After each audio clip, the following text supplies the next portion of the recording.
My lovelies paratha, आज कैसे हैं आप लोग। आई होप आप सभी अच्छे होंगे, स्वस्थ होंगे और मेरी स्टोरी लाइन को एंजॉय कर रहे होंगे।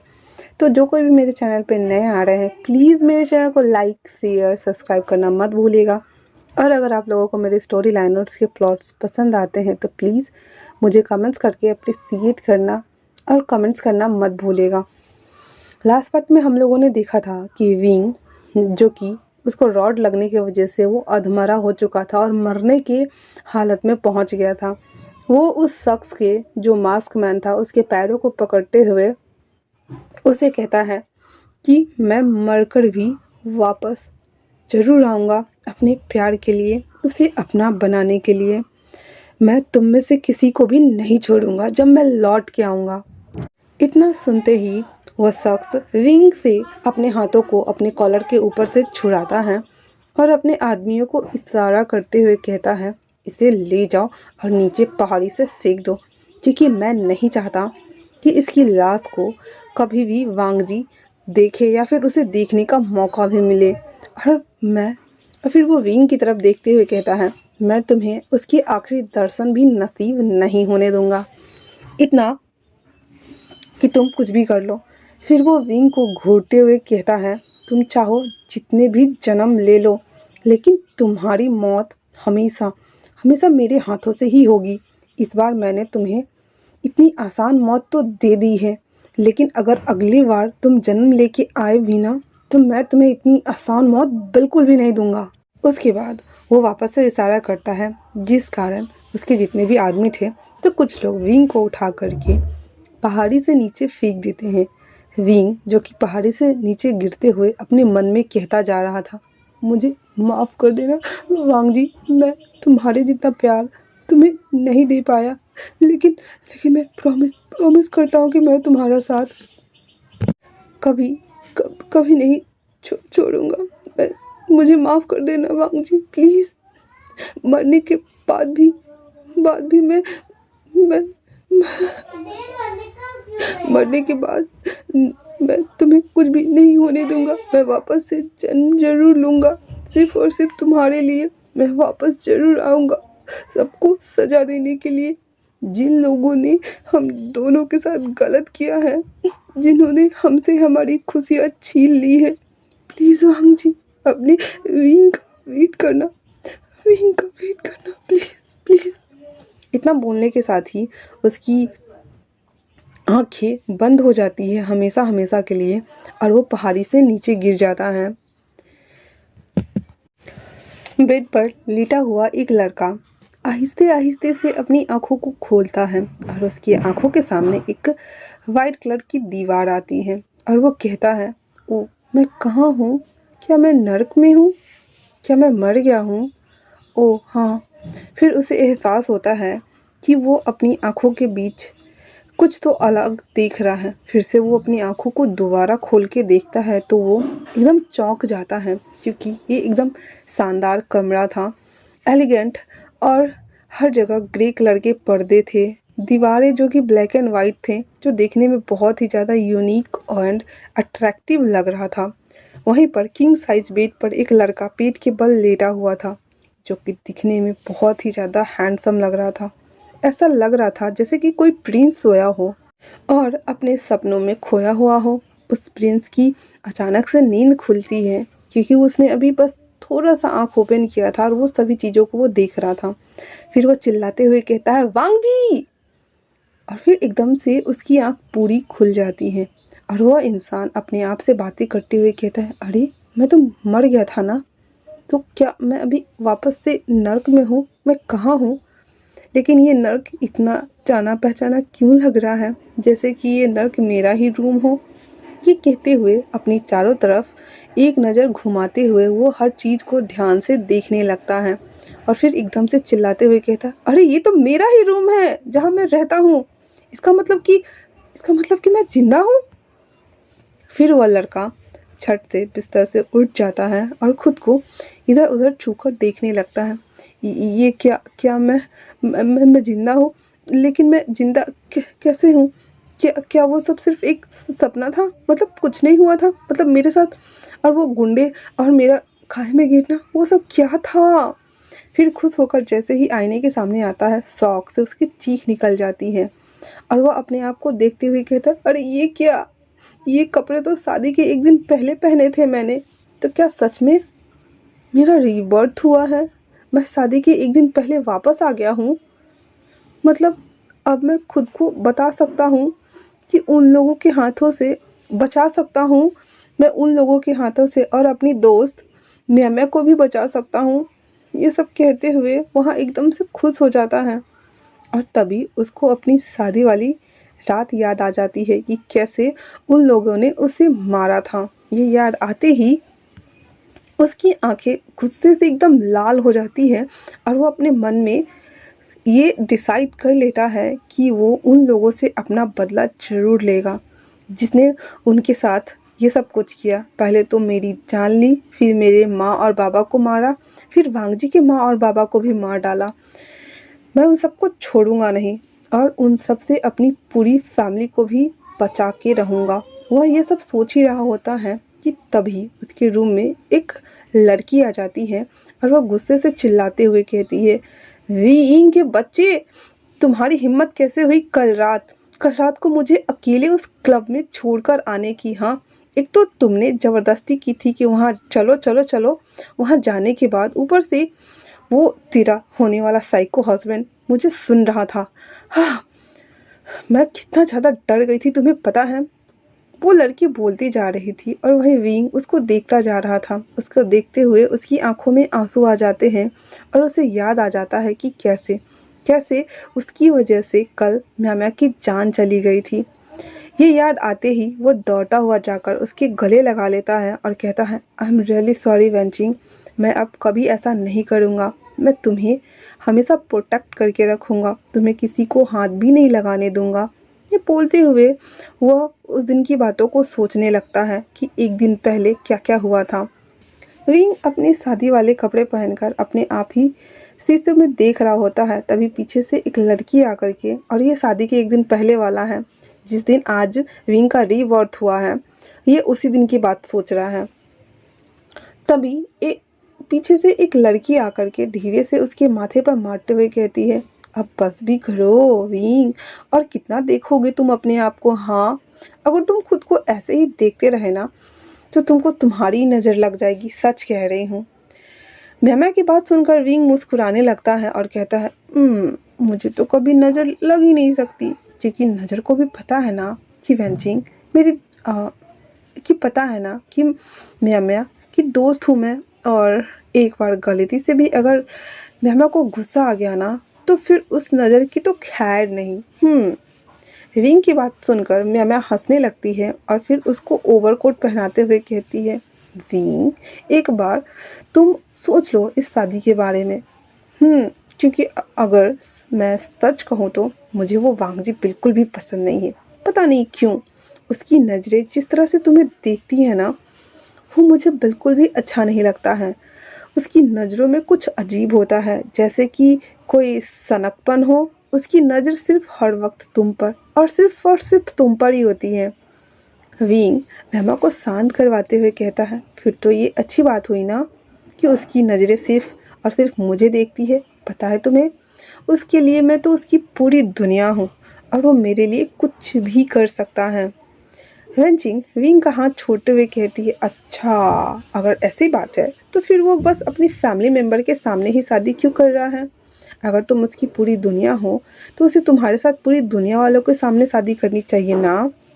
तुम्हें तो पता ही है ना वो कितना बड़ा बिजनेसमैन है, और वो मुझसे बस वो आगे कंटिन्यू करते हुए विंग मेमा से आगे कहता है, और तुम्हें तो पता ही है कि उसके कितने सारे राइवल्स भी हैं, इसीलिए वो इतना बड़ा बिजनेसमैन है, बस इसीलिए वो अपनी फैमिली मेम्बर के सामने ही मेरे से शादी कर रहा है ताकि किसी को भी इस शादी के बारे में पता ही ना चले, क्योंकि वो नहीं चाहता ना कि गलती से भी कभी उसके राइवल्स को इस शादी के बारे में पता चले, नहीं तो वो लोग मुझे चोट पहुंचा सकते हैं ना। और वो उन लोगों से मुझे बस प्रोटेक्ट करने के लिए ही तो इस शादी को सीक्रेट रखना चाहता है ना। और वैसे भी शादी छोटी सी जगह पे हो या 5 स्टार होटल में, क्या फ़र्क पड़ता है म्या, मैं तो बस इतना सोचकर ही खुश हूँ कि मुझे मेरा प्यार मिल रहा है। अब म्या विंग के कोट को बटन को ठीक करते हुए कहती है, तुम कुछ भी कहो लेकिन मुझे पता नहीं क्यों बहुत ही अजीब लग रहा है, क्योंकि अगर वो तुमसे इतना ही प्यार करता तो क्या वो 20 साल होने तक का तुम्हारा वेट नहीं कर सकता था? और अभी कल ही तुम 18 साल के हुए हो और आज ही वो तुमसे शादी करने जा रहा है। सच कहूँ ना तो मुझे कुछ तो अजीब लग रहा है, कुछ तो सच में। वो तुमसे शादी सिर्फ तुम्हारी प्रॉपर्टी और पैसों के लिए ही तो कर रहा है ना? विंग म्यामा के सर पे मारते हुए कहता है, तुम बिल्कुल टीवी सीरियल वाली मॉम की तरह बातें कर रही हो। हाँ, तुझे पता है ना यार, मॉम डैड के जाने के बाद एक उसकी ही माँ ही जिसने मुझे इतना बड़ा किया है, पाल पोस करके मुझे माँ वाला प्यार और वार्मनेस दिया है। अगर उन्हें मेरी प्रॉपर्टी लेनी ही रहती तो वो लोग कब का ले चुके होते। और वैसे भी वो खुद चाइना का नहीं बल्कि पूरे वर्ल्ड का टॉप बिजनेसमैन है, फिर उसको मेरी ये छोटी सी कंपनी क्यों चाहिए होगी? हाँ, वो मुझसे सिर्फ इसलिए शादी करना चाहता है क्योंकि वो मुझे प्रोटेक्ट करना चाहता है ना, मेरी माँ। नहीं तो मॉम डैड के दुश्मन मुझे भी उसी तरह मार देंगे ना, जिस तरह से उन्होंने बचपन में मेरे भाई को, मेरे मॉम डैड को, सबको मार दिया था। म्या विंग के मुंह से इतनी सारी तारीफें सुनकर वांग जी की अपना मुंह बना लेती है और कहती है, ठीक है, अब ज़्यादा तारीफ करने की ज़रूरत नहीं है। हाँ, उसकी मैं समझ गई, तुम कहना क्या चाह रहे हो आखिरकार। मैमा की हरकतों को देखकर विंग को उस पर प्यार आ रहा था, तो विंग प्यार से उसके चिक्स पर किस करते हुए कहता, अच्छा मेरा गोलू मोलू समझ गया। मेरा गोलू मोलू कितना समझदार हो गया ना। कब से हो गया इतना समझदार, मुझे बताओ तो। विंग की इस हरकतों को देख करके मेहमा को भी हंसी आ रही थी। फिर वो उसके हाथों को अपने गाल से हटाते हुए कहता है, हाँ ठीक है, अब मजाक करना बंद करो, नहीं तो स्टेज पर जाने में देर हो जाएगी। फिर जैसे ही वो दोनों स्टेज पर जाने के लिए निकलने वाले होते हैं, तभी विंग को अचानक से याद आता है और वो कहता है, ओ सेट, मैं इतनी बड़ी बात कैसे भूल सकता हूँ। मैं आगे आकर कहती, अब क्या हुआ, क्या भूल गए हो तुम? विंग बच्चों की तरह मुंह बनाकर पाउटी फेस में कहता है, मम्मा ने मुझे बोला था कि जब मेरी शादी होगी ना तब मुझे एक ब्रॉच पहनना होगा जो मेरी फैमिली का सिंबल है, लेकिन मैं तो भूल गया उसे पहनना। क्या तुम मेरे पुराने मेंसर जाकर मेरे लिए उस ब्रॉच को लेकर आओगी प्लीज़? मैं खुद ही वहाँ पर चला जाता, लेकिन तुम्हें पता है ना, वांग जी को बिल्कुल भी पसंद नहीं कि मैं उस घर में जाऊँ, क्योंकि उसे लगता है मैं उस घर में जाकर बहुत सैड हो जाता हूँ। अब मैं विंग को इस उदास और पाउटी फेस को देखकर कहती है, हाँ ठीक है, मैं ही जा रही हूँ। हाँ, क्या ही होगा तुम्हारा, मुझे समझ नहीं आता। फिर विंग उसको अपने बैग से चाबियों का बहुत बड़ा सा गुच्छा निकालकर उसके हाथ में रख देता और कहता है, इसमें मेरे मॉम एंड डैड के बेडरूम की चाबी है और मेन डोर वहाँ पर खड़े बॉडीगार्ड अंकल खोल देंगे, ठीक है ना? थोड़ी देर बाद विंचिंग अपनी कार ले जाकर एक बड़े से मेंशन के सामने रोकती है और वो मेंशन बहुत ही बड़ा होता है। वह मेंशन किसी राजघराने की महल जैसा लग रहा होता है। मैं कार से बाहर आकर इधर उधर देखती है तो वहाँ एक आदमी दिखाई देता है। वो उसके पास जाकर कहती है, मैं विंग की दोस्त हूँ, मुझे यहाँ से कुछ लेकर जाना है, क्या आप मेन गेट ओपन कर देंगे? वो आदमी म्या को कुछ देर तक तो घूर कर देखता है, फिर वो गेट को ओपन कर देता है। म्या भी बिना वक्त गवाए अंदर चली जाती है। उसके अंदर जाती ही वो आदमी किसी को कॉल करता है और कहता है, सर यहाँ पे एक लड़की आई है, उसका क्या करना है? उसकी बात सुनकर सामने वाला इंसान कुछ नहीं बोलता और कॉल काट देता है और फिर अपने पास खड़े एक बॉडीगार्ड की तरफ देखकर कुछ इशारा करता है। उसका इशारा पाते ही वो बॉडीगार्ड तुरंत वहाँ से निकल जाता है। अब उधर मेंशन में वेंचिंग को समझ नहीं आ रहा था, सॉरी म्यामा को समझ नहीं आ रहा था कि विंग के मॉम डैड का रूम कौन सा है, इसलिए वो विंग को कॉल करने लगती है उसे पूछ सके, लेकिन उसका भी फ़ोन नहीं लग रहा था। अब मैं हार मानकर खुद ही सब कुछ चेक करने का डिसाइड करती है। वो एक रूम में इन करती है जो कि बहुत अंधेरा था। उस रूम में वो पहुंच जाती है। जैसे ही वो लाइट जलाकर देखती है तो वहाँ पे बहुत सारी एंटीक पीस रखी हुई होती हैं कि तभी उसकी नज़र एक राउंड शेप वाले बॉक्स पर पड़ती है। तो उसे लगता है शायद इसमें उसकी मॉम ने उस वॉच को रखा होगा। वो ये सोचकर उस राउंड शेप वाले बॉक्स को खोलकर चेक करने लगती है, लेकिन जैसे ही वो उस बॉक्स के अंदर रखे हुए सामान को देखती है, उसकी हाथ कांपने लगते हैं और वो बॉक्स उसके हाथ से छूटकर नीचे गिर जाता है। बॉक्स नीचे गिर पाता उससे पहले ही एकदम से वहाँ पर कोई आकर उस बॉक्स को पकड़ लेता है। फिर वो मेहमा को अजीब तरीके से घूरने लगता है। थोड़ी देर बाद मेहमा एक अंधेरे कमरे में एक कुर्सी के ऊपर बंधी हुई होती है और उसके सामने एक आदमी खड़ा होता है जो उसको ऊपर से नीचे तक सिर्फ काले कपड़ों में होता है और उसके हाथ में एक बहुत सी बड़ी चाकू होती है और वो उस चाकू से खेलते हुए मेहमा का चक्कर लगाते हुए कहते हैं, तुम्हें वहाँ नहीं जाना चाहिए था स्वीटहार्ट। वहाँ जाकर तुमने अपनी मौत को दावत दे दिया है। तुम्हें पता भी है मेहमा, तुम्हें अपने भगवान से भी ज़्यादा विंग तो तुम्हें गॉड से भी ज़्यादा अपना मानता है, क्योंकि कोई भी सुख हो या दुख हो वो सिर्फ और सिर्फ तुमसे ही अपनी बातें शेयर जो करता है। लेकिन अफसोस अब अपनी ज़िंदगी की सारी बातें वो किससे कहेगा, क्योंकि वो अपनी ज़िंदगी के बारे सारी बातें वो सिर्फ और सिर्फ तुम्हें ही तो बताता है ना। वो जितना मुझे नहीं जानता वो उतना ही ज़्यादा तुम्हें मानता है। लेकिन अब देखो, मुझे आज उस इंसान को ही मारना पड़ेगा जो उसे सबसे ज़्यादा खुशी देता है। आज तुम्हें मेरे हाथ से मरना होगा, क्योंकि आज तुम मेरे राज के साथ दफन हो जाओगी ना। मैं बिना डरे उस इंसान की बातों का जवाब देते हुए कहती है, इतना बड़ा धोखा दिया तुमने उसे, इतना ज़्यादा झूठ बोला, क्यों, आखिर क्यों? वो आदमी हंसते हुए कहता है, everything is fair in love and war. और फिर मैं तो उसे दीवानों की तरह चाहता हूँ ना। तुम ही सोचो ना, अगर उसे ये सच्चाई पता चल गई तो उसका प्यार मर जाएगा ना मेरे लिए। मैं रोते हुए कहती है, तुमने उन दोनों से उसका सब कुछ तो छीन लिया है ना। प्लीज़ कम से कम उन्हें छोड़ तो दो, उसकी कोई गलती नहीं है।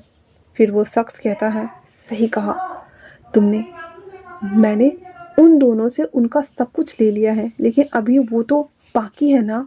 और वैसे भी अब तुम्हें कुछ ज़्यादा ही पता चल गया है। अब मैं क्या ही कर सकता हूँ बताओ।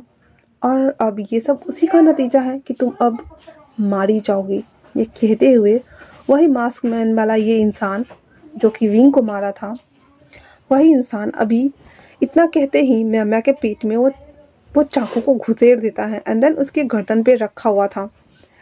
मैं रोते हुए कहती है, मुझे पता है तुम मुझे मार दोगे, लेकिन तुम्हें पता है मरता हुआ इंसान जो बोलता है वो सही होता है। और आज मैं तुमसे कह रही हूँ कि तुम चाहो कितनी भी कोशिश कर लो, वांग जी तुम्हारा कभी नहीं होगा, वो कभी नहीं होगा तुम्हारा। देख लेना उसकी लाइफ में सिर्फ और सिर्फ विंग है और हमेशा वही रहेगा और वांग जी को तुमसे बहुत दूर ले जाएगा। वो आगे कुछ और कह पाती उससे पहले ही वो वापस से उसके गर्दन के आर पार वो चाकू को घुसेड़ देता है, जिस वजह से मेहमा तुरंत ही वहीं पे मर जाती है। उसके बाद वो आदमी उसके सर को गोद में रख कर कहता है, ओ ऐसी बातें नहीं करनी चाहिए थी ना, अब देखो मर गई ना तुम। हाँ, तुम्हें मैं कह रहा था ना कि कोई उसे मुझसे दूर नहीं ले जाएगा। अब तुम बस देखती जाओ कि मैं उसकी सांसों को फिर उसको कैसे कैद करता हूँ। मेहमा वो क्या है ना, उसकी परछाई भी मैं हूँ, तो किसी और को उसके ऊपर किसी की परछाई कैसे पड़ने दूंगा भला। हाँ, वो सिर्फ और सिर्फ मेरा है, भगवान ने उसे सिर्फ और सिर्फ मेरे लिए ही बनाया है, तो फिर वो मुझे छोड़कर कैसे विंग का हो सकता है। मैं ये कभी नहीं होने दूंगा, समझी तुम। और फिर वो पागल की तरह हंसने लगता है। और यही मास्क मैन इंसान है जिसने विंग को मारा था वेडिंग वाले नाइट के दिन। तो कन्फ्यूजन नहीं हो, आई होप आप लोगों को। तब तक आज के लिए इतना ही। Thanks for watching.